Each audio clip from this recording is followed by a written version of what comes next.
tabut perjanjian itu sampai sekarang tidak ditemukan di mana karena nggak ada yang tahu tempatnya. Ya. Nah, tetapi yang terpenting adalah tabut perjanjian baru itu adalah Bunda Maria. Kenapa? Selamat siang saudaraku yang terkasih dalam nama Tuhan kita Yesus Kristus. Bagaimana kabarnya pada siang hari ini?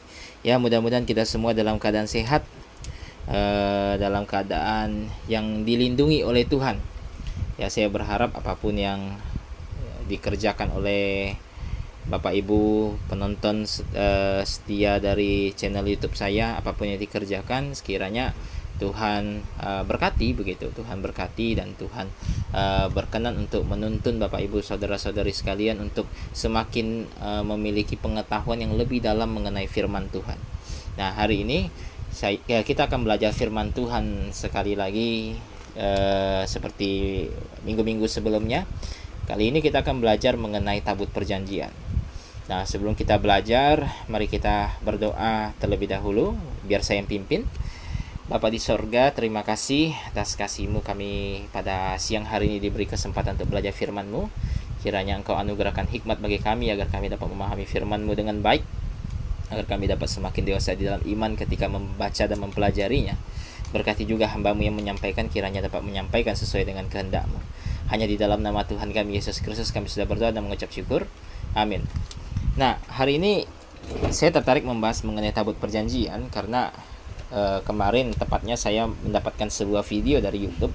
Ada seorang pemuda yang cukup aktif dalam berdebat dan kebetulan membahas mengenai tabut perjanjian karena ada seseorang yang menanyakan kepada dia, dan pemuda ini berkata bahwa tabut perjanjian menggambarkan Maria, begitu, menggambarkan Maria karena tabut perjanjian membawa hukum, membawa mana dan membawa tongkat Harun yang bertunas. Saya kurang tahu kenapa dia bisa tiba sampai pemahaman bahwa tabut perjanjian menggambarkan Maria.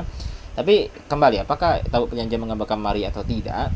Sebelum kita mencapai sebuah keputusan apakah itu menggambarkan Maria atau tidak, kita terlebih dahulu harus memiliki dasar untuk menafsirkan atau untuk mencari tahu tabut perjanjian itu menggambarkan apa.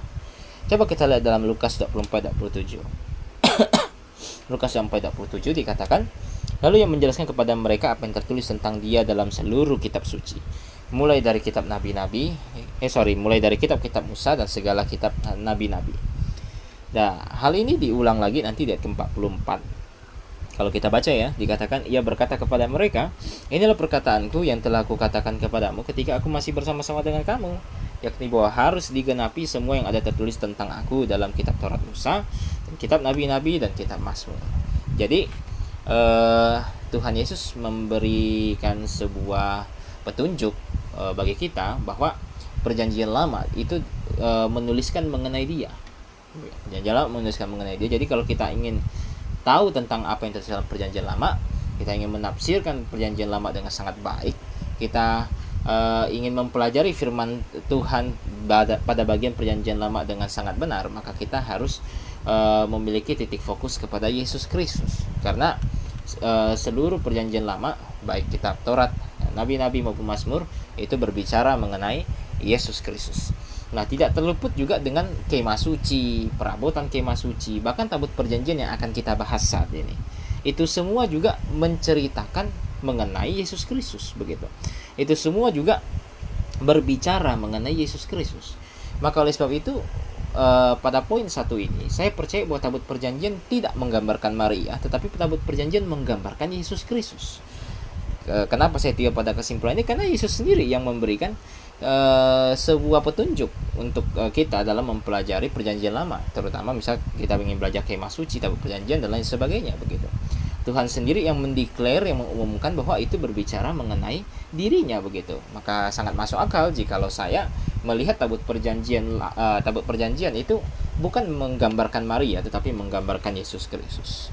Nah, baik, kita akan melihat mengenai tabut perjanjian. Coba kita lihat di dalam catatan Keluaran pasal 25 ayat ke-10 sampai ayat yang ke-16. Akan saya bacakan. Dikatakan begini, haruslah mereka membuat tabut dari kayu penaga, 2,5 hasta panjangnya, 1,5 hasta lebarnya, dan 1,5 hasta tingginya.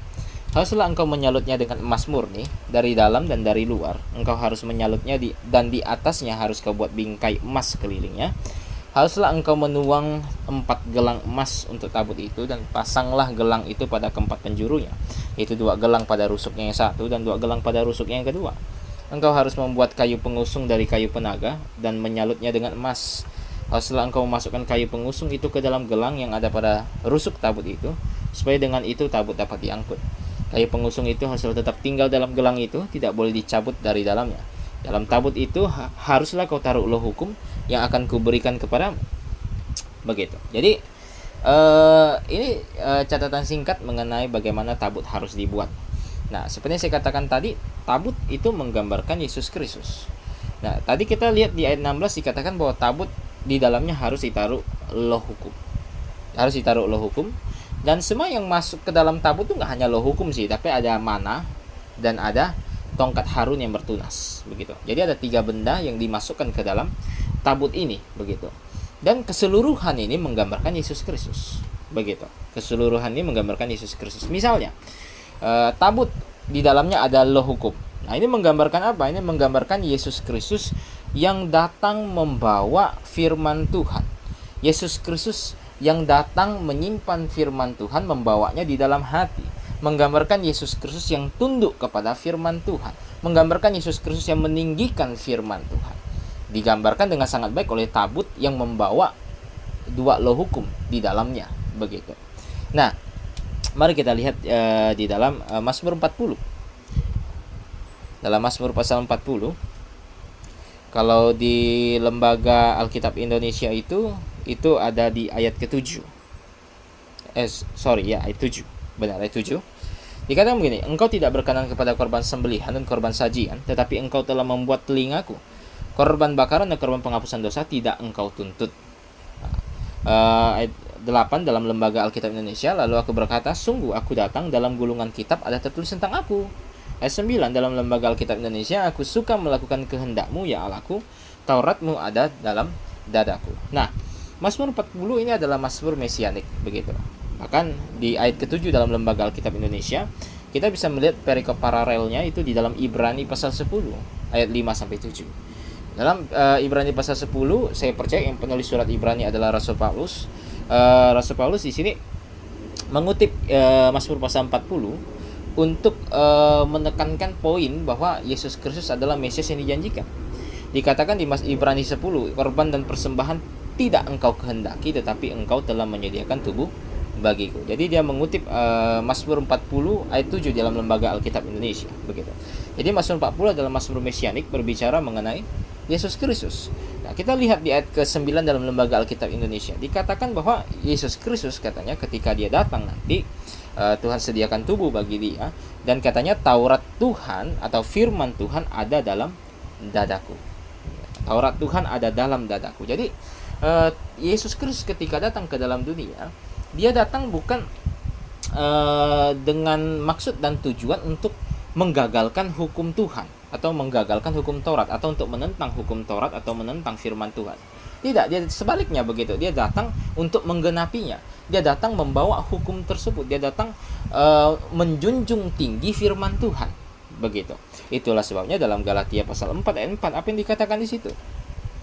Galatia 4:4 dikatakan, tetapi setelah genap waktunya, maka Allah mengutus anaknya yang lahir dari seorang perempuan dan takluk kepada hukum Taurat. Begitu. Jadi ketika Yesus Kristus datang, dia datang membawa firman Tuhan. Begitu. Cocok digambarkan tabut yang membawa 2 loh hukum. Begitu. Nah, kita lihat isi dalam tabut. Isi dalam tabut nggak hanya ada 2 loh hukum, tapi juga ada mana. Begitu. Nah, mana ini apa? Mana ini adalah makanan yang dimakan oleh orang Yahudi selama mereka mengembara di padang gurun. Tuhan yang memberikannya kepada mereka agar mereka bisa survive di padang gurun, bertahan hidup.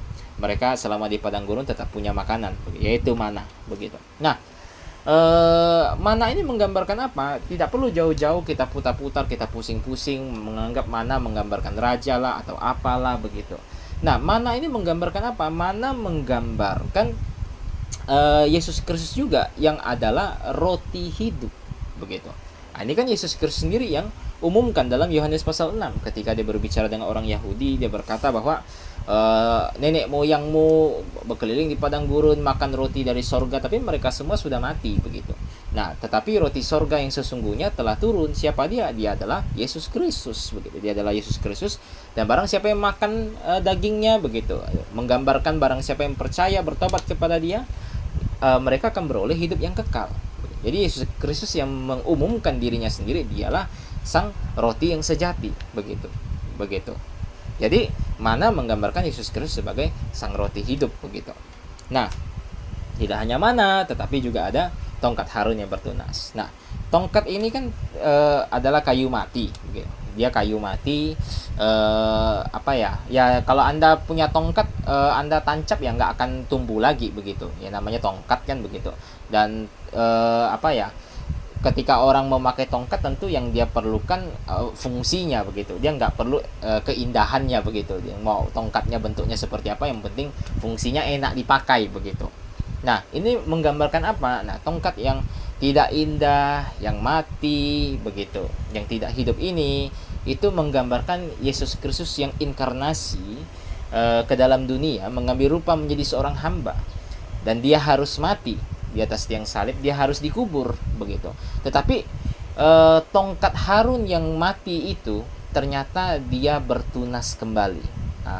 Dia bertunas kembali itu menggambarkan Yesus Kristus yang tadinya mati dan dikubur, dia bangkit kembali dari antara orang mati begitu. Jadi digambarkan oleh tongkat Harun yang tadinya mati, ini barang mati tetapi hidup kembali karena dia bertunas begitu ya. Sama dengan Yesus Kristus, dia mati, dia dikubur, tapi dia tidak hanya sampai mati dan dikubur, tapi dia bangkit kembali. Jadi tabut perjanjian, bahkan isi-isi tabut perjanjian itu menggambarkan Yesus Kristus begitu. Bahkan coba kita lihat ya, kita kembali ke catatan Keluaran mengenai tabut tadi. Kita lihat dalam Keluaran pasal 25, Keluaran 25 ayat yang ke-11.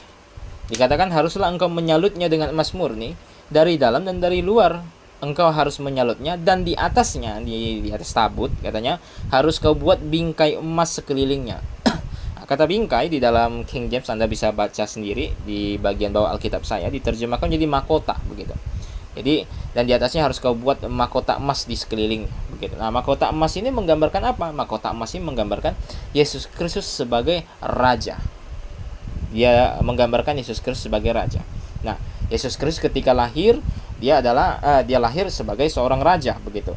Kemudian dia masuk ke Yerusalem, sebelum ia disalibkan itu dia menunggang keledai, dia masuk dan dipuji-puji oleh orang-orang Yahudi begitu.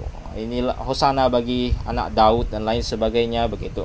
Dan Yesus Kristus dia disalib sebagai seorang raja begitu, karena di atas tulisan kayu salib dituliskan alasan mengapa dia disalib, karena dia adalah raja bagi orang Yahudi begitu. Dan dia bangkit menjadi raja di atas segala raja, dan dia pergi dan akan datang kembali, dan ketika dia datang kembali dia akan menjadi raja di atas segala raja dan Tuhan di atas segala tuan begitu. Jadi mahkota emas di sekelilingnya menggambarkan Yesus Kristus sebagai raja begitu. Jadi keseluruhan tabut, tiap elemennya, bahkan di apa yang dibawa oleh tabut itu sendiri, itu semua menggambarkan Yesus Kristus. Saya tidak melihat adanya ciri atau kecocokan atau adanya sebuah gambaran yang merujuk kepada pribadi lain selain dari Yesus Kristus begitu, seperti Maria dan lain sebagainya. Karena kita lihat dalam Lukas pasal 24, Yesus Kristus mengumumkan bahwa segala perjanjian lama, mau ditulis dalam Taurat Musa, nabi-nabi, Mazmur, itu semua berbicara mengenai Yesus Kristus. Nah, alangkah berhikmatnya bagi setiap orang ketika belajar tentang kemah suci, ketika ingin tahu kemah suci menggambarkan apa, mereka harus melihat kepada Yesus Kristus begitu. Jadi pembahasan kita pada hari ini cukup sampai di sini. Akan saya tutup di dalam doa. Mari kita berdoa. Bapa di dalam kerajaan sorga, terima kasih atas berkat penyertaan-Mu. Kami belajar firman-Mu, kami belajar tentang tabut, dan kami tahu bahwa tabut perjanjian yang dibuat oleh Musa pada awalnya itu menggambarkan Yesus Kristus, menggambarkan Tuhan kami Yesus Kristus. Dan kiranya pembelajaran ini semakin mendewasakan iman kami, dan kami menjadi anak-anak-Mu yang tidak gampang diombang-ambingkan oleh angin-angin pengajaran yang palsu di luar sana. Terima kasih Bapa di sorga. Berkati juga setiap kami yang mendengar atau yang menonton video ini, kiranya dapat bertambah pengetahuan imannya dari hari ke hari. Terima kasih Bapa di sorga. Hanya di dalam nama Tuhan kami Yesus Kristus kami sudah berdoa dan mengucap syukur. Amin. Baik, sampai jumpa di video-video berikutnya. Saya ucapkan Maranatha.